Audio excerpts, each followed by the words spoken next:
Jedi Knight Larry Skyman's bizarre all-timeline Jedi Academy shenanigans is a victory for all laser sword swinging, force choking and joke forcing friends of dismemberment. Few games rival this stylish and violent plasma-infused mass destruction and decapitation sandbox when it comes to pure fun, a concept long forgotten in the modern video game sphere. In this game you play as a Jedi. If you're a goddamn pussy, that is. True Sigma males play as a hot-blooded, cock-throbbing Sith. I mean, are you gonna choose the literal virgin monks that sit around in constant circle time talking about prophecies, droid attacks on the Wookiees, the Jedi Code plots to destroy the Jedi? Or are you gonna become a disciple of the dark side, where the real gigachats shoot literal lightning from their fingertips, choking out any bitch that dares to speak up against them, especially if they're pregnant, slicing and dicing up enemies using salami tactics, having a ball of a time while doing so? Now you are the one doing the plotting to destroy the Jedi. The only times that Sith speak with each other is when there's evil plans being forged, or when they betray each other, and even then they might not even say a word,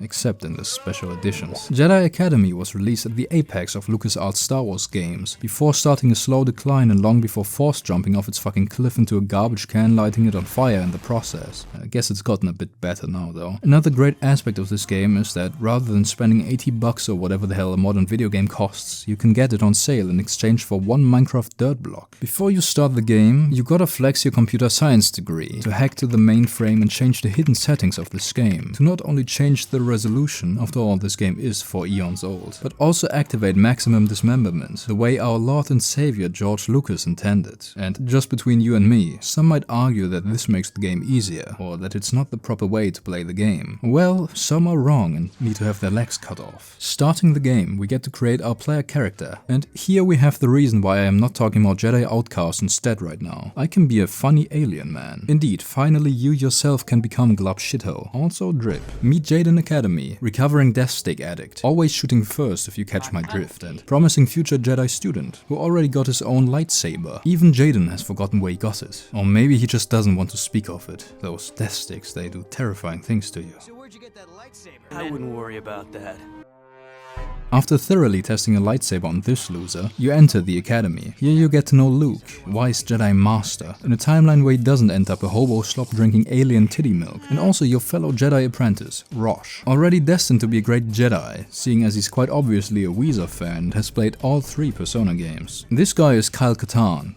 I'd be a content old man. Now let's kick off the story. There's evil cultist people here to steal some vague, bizarre plot force energy, suck out the force juices out of all places that harbor them, to revive an ancient Sith Lord. It doesn't really matter what they're doing, to be honest. The important part is that we're gonna fuck up some Imperials and Sith cultists. And just like that, we are left to our own devices. We gotta choose our mission. Well, we'll do them all anyway. After all, they grant you a skill point to upgrade your force powers, and you'll want to be as decked out as you can be. Not because you need to be, but because it's fun. The reason why you should play this game is because, gameplay-wise, this is probably still the most fun Star Wars game there is. You get an incredible arsenal of weapons which you will use pretty much never, except to see some people explode, because that is funny. You've got grenades, you've got rocket launchers, good proximity mines, the bowcaster. Now that one you just use for the sound effect. But what is true fun here is using your Jedi powers to inflict pain. There's many different ways to destroy your enemies, not just using force, but also using the force. It surrounds us, it binds us, it crushes the air pipes of any fool standing in your way. As the prequels have taught us, those with the midichlorian genes are superior and will rule this galaxy. And there's the classics, you know, push and pull. The function is pretty simple. You can pull people toward you, and you can push people away from you. Curious, I never needed a force power to do that. Calling the push and pull powers is not very accurate, honestly. The true function is comic relief. If you want to know how it feels to chew 5 gum, use the speed power. I mean, you could also just walk over to the corner store and buy some. The speed power has the ability to trivialize most fights in the game, slowing down your enemies and giving you the ability to slice them apart like a fucking fruit ninja, severing all limbs in a fraction of a second. It can also be used to die really fast. Those are the standard powers, but there's a bunch of additional ones, tied to light and dark side. The force heal, for instance. This game had force healing before it was uncool. It makes your adventure a lot easier, as you don't have to scour for medpacks every time you get some damage. Probably the most necessary light side power there is. And then there's Absorb, you know? Become the Absorbeloff and steal the strength of your enemies to use it against them or whatever. Force Protection? It protects you from attacks. And finally, the Mind Trick. Control and manipulate the synapses of any man, woman or child to aid you by slaughtering their friends, comrades and brothers in arms. A Jedi doesn't use the Force for attack. Instead, they force others to do their dirty work, so they don't have to sully their own hands. It's a classic power that has seen many iconic uses in the franchise's history, such as Obi-Wan convincing stormtroopers to let them pass, or George Lucas convincing millions that the prequels were actually good. But of course, where the game truly starts shining is when you unlock the dark side of the Force and its iconic abilities. First, the classic Force Grip, when you've got bitches to slay and no time to waste. The power of choice for the deranged gentleman. Choke your enemies to certain death, or move them around like the helpless worms they are and drop them to their demise.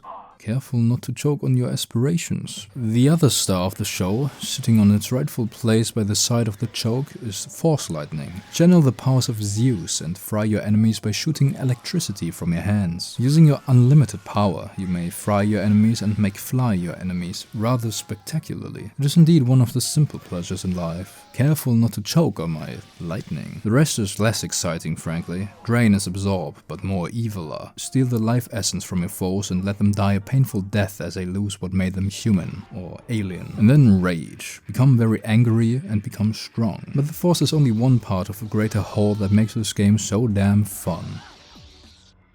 Let's not lose our heads though. The rest of the equation is quite obvious. You get a lightsaber. Have you ever wondered how a lightsaber game can be brutal if any wounds are instantly cauterized?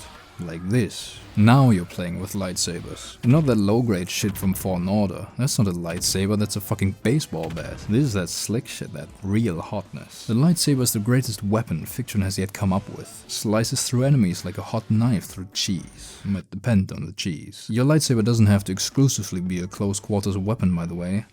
You can throw it, and when you have leveled your throw power, you'll gain a decent amount of control over your thrown blade, gaining the ability to easily put down multiple far-away enemies at once. Why do guns even exist in this game? The lightsaber has multiple styles. The fast one, the standard one, the heavy one. At some point you'll also get to choose between your old and trusty single saber, a dual-bladed saber, or two lightsabers. With lightsaber and force powers combined, it frankly doesn't matter much whether you're fighting other lightsaber users or hordes of force-insensitive creatures. The variety in which you can kill makes it a fun experience anyway. Though admittedly, duels against other lightsaber wielders are one of the highlights of the game. For both fighters, one wrong move means instant death. Any slip-up could bear a heavy price to pay. That is, you may have to pay an arm and a leg.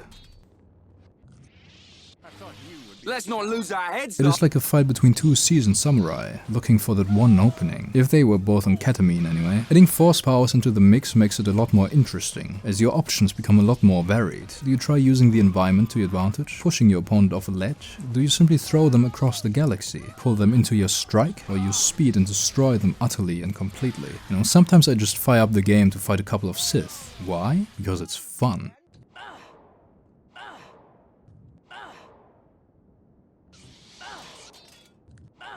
Using the console, or if you're a bit more fancy, mods, you can have a lot of fun. But I don't want to spend any more time talking about the mods, as that would triple the video length. The iconography of Star Wars serves as a backdrop for your slaughtering adventures. Characters like C-3PO and Yoda, creatures such as Wampus, and of course you can visit the famed sceneries of, Minnesota. We start our journey on Tatooine, a place that only quite rarely features in Star Wars media. We go there twice, by the way. We also meet our brother here, who we will kill in a Death Stick-induced Force rage. This mission serves as an example of what these missions usually entail. Go there, kill a bunch of people, kill even more people, and sometimes there's some small puzzles or little flavor things going on. But killing and going from point A to B is really what it mostly boils down to. If you want to sum up the missions of this game, there's missions where you gotta kill all the guys, and missions where you gotta kill all the guys but they're Sith. But still some of them stand out, like this fake Bespin level where you can yeet everyone off the platform using your force powers and make them fall to a miserable death. I like this level. Or this level where you're on a high-speed train and have to stop it. And And there's the actually unique levels, like the janky but kind of fun speeder chase, or the level where you have to escape a prison with no lightsaber, or the one that turns the game into a kinda crappy 3D platformer. The second time we visit Tatooine is also sort of interesting, because instead of facing Imperials, cultists or the typical assortment of lowlifes, bounty hunters and smugglers, you brutally kill the native population of Tatooine without any mercy. Story-wise, not too much is happening. We just kinda go around to places that are strong in the Force because Luke told us to. We go to Hoth, for example, for it is a place strong in the Force, as back in episode 5, Luke had a hypothermia-induced hallucination of some old dude here. The cultists are doing the same thing though, and of course were quicker than we were. Time to kill the Sith Lady.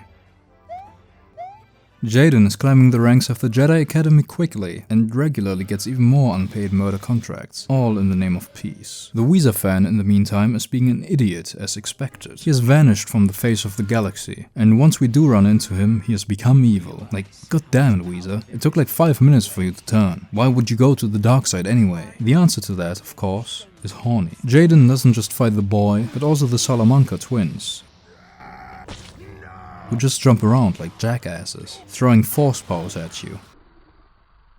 Too bad that Rosh Penis is not very strong. Before he can be killed for the bitch fuck he is, Lord Tavion shows up and saves him, also destroying Jaden's lightsaber. For Jaden's great achievements though, he receives the title of Jedi Knight and a new lightsaber. And then the next time the two students meet, Josh Weezer has decided that maybe being evil is actually evil, and made up his mind to reject the dark side. Sadly, Jaden's deathstick usage has caught up to him. High on the best shit and the dark side all at once, he doesn't spare a single thought to Rosh's pleading, nor to Kyle's attempts to hijack his mind, for his mind had been made up 10 minutes ago. Josh Penis dies a loser, and the other Sith Lady dies sliced to pieces. Then she dies once again, but not sliced to pieces this time. Then there's also the whole thing of killing scores of cultists and Jedi, fighting Darth Evil Lady and fighting Kyle.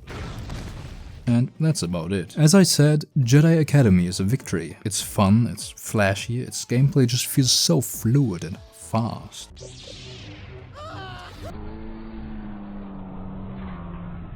It's really no wonder that this game has a cult fanbase that has lasted through the decades. I don't want to overuse the word fun here, well, I'm sure I already have, but it really perfectly describes it. The base game already is a fantastic experience, offering a great set of missions and a very solid multiplayer, but it's also one of those games that lends a perfect sandbox to be modded and molded by the community. I love Jedi Academy, and I'm sure I'll return to it many more times.